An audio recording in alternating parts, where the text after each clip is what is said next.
All right. Hey, welcome you guys to this week's Team Wealth and Health training webinar. I am Sasha Schlossberg. This is Miss Vanessa Jones. We are your Diamond coaches, and we are so excited for this week's training. So what we have in store for you, we're actually building on last week's training. So if you have not seen that, we'll post the link for that below. We'll definitely post it in the Facebook group. Last week we talked about attraction marketing. Now, this week we're going to talk about who is it that you're trying to attract, right? Despite the fact that we're working with Team Beachbody, your target is not anybody with a body, which may be a surprise, and so we're here to help you with that. Before we get into that, we do have a quick teaser announcement. It's not a full announcement, but Vanessa and I are working on something really big. Sort of a done-for-you system to help you grow your business. And so we're going to be posting about that in the Facebook group. Sometime this week, we may send out an email. Either way, keep your eyes peeled, your ears open. This is really going to help you. So today's topic, though, is also going to help you. So I'll just throw it to Vanessa. She's going to get started on our magical subject. Awesome, sounds great. Can you hear me? Thumbs up. Very cool. So what is a customer avatar? The first time I heard the word avatar, I was thinking video games. What exactly do you mean by an avatar? But when you think about it, it is kind of an avatar because it's not necessarily a real person. It's something that you make up. So I have a bunch of notes over here because this is such a meaty topic, and I don't want to forget anything. So a customer avatar is an individual, with a name, a picture, a specific demographic, and other characteristics that we'll outline later that you kind of make up. So it doesn't have to be a specific person. Prime example, when I think about my target market, a lot of people say, oh, she's only targeting, moms or single moms or work-at-home moms. Completely not true. You do not have to target a market that looks like you, but you should target a market that you are familiar with. So I like to cook. I love golf. I fly airplanes. There are a lot of things that I can target as far as my target market. So when you're describing your target market, these are the people that you want most as your customers, and people that will most likely buy from you again because they relate with you, they understand you, you can communicate effectively with them. As much as I love animals, I don't know very much about them, so I'm probably not going to pick a target market of veterinarians. Probably won't be very successful in that market. So think about that when you are looking to select your target market. Customer avatar, target market. I'm kind of using it interchangeably, even though they are two slightly different things. The second part of this is, why is your customer avatar important? Well, without having an actual customer avatar, your content would be pretty dry. Imagine, trying to think, have you ever sat in a room full of people that maybe were talking about something that you had zero interest in? I know that's happened to me before. Imagine getting all of those emails from people and they're talking about something that you have absolutely no interest in. Someone is still emailing me about mechanical parts for some cars, and as much as I love classic cars, these are about, new cars like electrical switches and things, zero interest. Like, I hit delete, unsubscribe, you name it. They're not talking to me. It has nothing to do with what I want to hear about. So it's extremely important to make sure that you are talking to your target market. Prime example, I was looking at something on Facebook in the last couple of days, and it was a post that a friend of mine shared from someone else. But when I saw it, I completely related to it. Everything that they were talking about, I kept going, oh my gosh, that makes so much sense. So when you are working on your customer avatar, think about it in the sense of you are talking to this ideal person. And Sasha's going to touch on some things, and we'll get into exactly how to create this avatar. But you have to understand, first of all, what is it? And the second of all, sorry, I had a little note pop up, why your ideal customer is very, very, very important. You want to be attractive to people in your advertising and marketing. And when I say advertising and marketing, it doesn't necessarily have to be a paid advertising and marketing. If you're using social media, that's still a way of advertising and marketing your business. And again, we're going to get to some of this. I'm trying to like hold back some of the good stuff for later because there's a few steps that we have to go through to get you there. But when you're creating a post, when you're creating an ad, you want to actually think about this person that you're talking to. If I know that I am creating an ad for women who love to fly airplanes, what am I going to talk about? Who am I going to be talking to?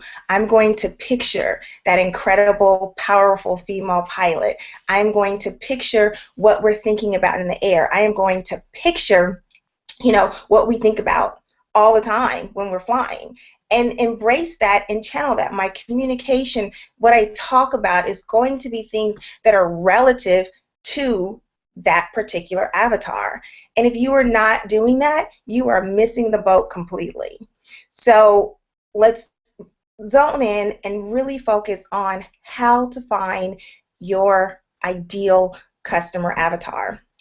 And I know this may make it sound really simple. I will tell you that I struggled really, really hard in finding my customer avatar because I have a wide range of things that I'm interested in. My background is extremely diverse. But when you're talking to someone, you want them to look at what you present and you want them to say, wow, they're talking directly to me. Have you ever gone to one of those, big seminars? The speaker's on the stage and they're talking and they're walking across the stage and there can be thousands of people in the room. But no matter how noisy it is, it's quiet because that speaker is speaking directly to you. It's happened to me a number of times. I have been that speaker's ideal customer avatar. That's what you want to convey. That is what you want to present once you identify your customer avatar. So before I go across any more of the topics, I'm going to turn it over to Sasha, and she's going to give you a little bit more about our customer avatar topics, and then she'll tell you about what we're going to do next. All right? Go ahead. Yeah, okay, so something that Vanessa said that was so brilliant was when she's talking about looking at targeting a pilot and you're thinking about what they're thinking. That teeny little fact, that is really, I think that's something that's really worth diving into. So what we're going to look at, and I'll touch back on that, is what can you do when you know your target, your customer avatar, right? Because a customer avatar is much smaller than your target market, right? Target market is something that you hear in marketing and you're like, oh, it's people with bodies. It's anybody that wants to lose weight. But as one specific person, say you place an ad to everybody that wants to lose weight, how are you going to place an ad that's specific enough for one person to click? You're not going to. And I've made that mistake. I've spent money on Facebook ads with 0 clicks because I didn't understand the concept of a customer avatar. So just the small fact that knowing how to find your customer avatar will save you money, just in that, right? But on the other end of that, it will make you like a marketing superhero. Because imagine you visited websites before where you go there or you receive an email blast and you're like, they're talking to me, and you forward it to people because you're like, this is awesome. But it was speaking to you. That's the power of having a really good customer avatar. So it'll help all of us with our marketing, but it really helps you eliminate generic from your marketing, right? Your copy is no longer boring. You're not going to have a question of what do I write, what do I post. When you know specifically who you're talking to, you'll be able to create like rhetorical questions. That's the wrong word. They're not rhetorical because it will have an answer, but you'll be able to create questions that you can ask your avatar and then answer them yourself, right? But that's what's really going to deepen your marketing. And it's going to make you as a marketer appear so much, what's the word I'm looking for? It's going to make you appear to be the person that has the answers, that has exactly what the person needs. Because remembering that people, they don't buy what they need, they buy what they want. But you're going to have the ability to present to them what they want because you know them. You're filling the void for them. So this will help you make your marketing much more cohesive. This is the most awesome part. You know, I'm sure that we've gotten customers or team members in any business. You've worked with people that are just a total drag, right? High maintenance, they're just not, it just doesn't flow, right? Well, when you're working with your customer avatar and these right people are now attracted to you by what you're putting out there because you know how to reach them, right? Well, you're going to get referrals.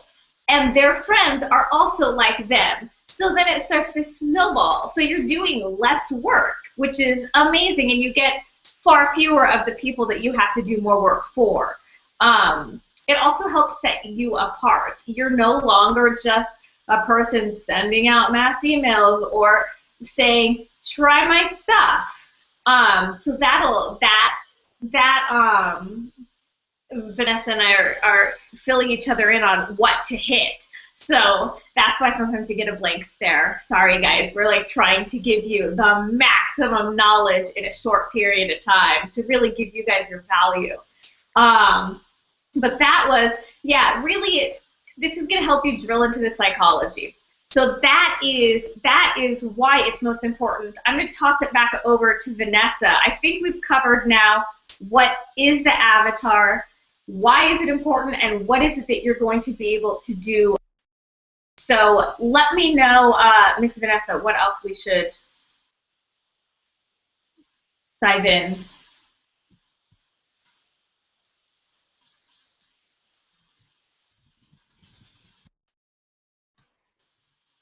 Sorry, I was trying to get it off mute, but my mouse was stuck. I think the biggest thing is you know, there are so many other things that we can actually talk about right now, but we want to give you all time to actually think about your customer avatar. When I first started learning about the customer avatar format and how to create the customer avatar format, it was all kind of just mushed together. And I don't think I actually took the time to create a list, to create this ideal person, to put them in my head. I had kind of an overall idea. And the worst thing that you can do right now is to think that you know your avatar, is to think that you know, oh yeah, I know exactly who that is. Absolutely not. You want to actually sit down and make a list. What does this person look like? What do they like to do? Start thinking about it, and we will go into more about how to create this avatar, but we want it to be a little bit more interactive for you for the next process, because the actual process of creating the avatar, it can be a little bit tedious and it can take some time. So we're going to break it up. So now that you understand what it is, why it's important, please don't discount this customer avatar format. Let's not walk away from here thinking, oh, I don't really need that. Oh, we're just doing health and fitness. We're here to help people make money and lose weight. Very true. But you can't target every overweight person and think that they are ready to lose weight. I made that mistake. I contacted a few people that, you know, I thought probably wanted to lose some weight. This is so horrible. Well, in my defense, it's a really good friend of mine, and she had expressed to me before that she wasn't happy with her body. And my approach to it was, hey, let's go lose some weight and make money. And she was like, what do you mean? Horrible, horrible. I was not focused on what her motivation was. The interesting thing is she actually is on a really good program with somebody else right now because they spoke to her. They spoke to her needs. She is an emotional eater, and they had a program for emotional eaters. So, you know, in a roundabout way, we have to watch what we're doing so that, like we said last week, we don't offend anybody. We don't, you know, cross any of those lines, but we also have to pay very, very close attention to that particular person, their needs. And when you understand that, you'll be able to zone into that, and it doesn't have to necessarily be you, but somebody that you understand. So I think that's it. Before I say anything else absolutely horrible today. Sasha's like, stop! No, please, like, tell us more stories of accidentally offending people. I love those. Oh, I've got plenty, tons. No, You always speak out of me. oh my gosh, that's amazing. No, and I think that thank you for sharing that, because we've all made those. We've all made those errors. But being able to point to that just really drills in the importance of the avatar. So we're going to keep this week's training really short. Vanessa said it. It's super important. So this week, she said it. I'm going to reiterate it, but start making your list. Start thinking about it, because next week it's going to be meaty. We're going to explain to you exactly how to do it. If you guys have any questions, we'll have a chat going in the Facebook group. And other than that, thank you for watching. Share this with your team. Subscribe to the channel in the Facebook group, and we will see you guys next week. Have a great one. Bye. Bye.